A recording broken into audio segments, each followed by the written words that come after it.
सोडू नकोस. पुढे. या विश्वाच्या माते, गिरिजा माते, यावेळी भीमकावती तुझ्यापर्यंत आली. गाडी कशासाठी असेल तर या विश्वात कुणालाही मी शिल्लक ठेवणार नाही. साऱ्या देव देवतांची जण असतो.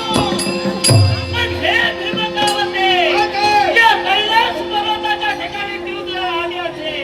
देवता सहित मृत्यू लोकांच्या ठिकाणी राहणाऱ्या मानवांची सुद्धा नानानाथ करण्यासाठी तर या ठिकाणी जर का आले होते तर तीर्थ पावलं पुरुष जगजननी तू माता दुर्गा भवानी.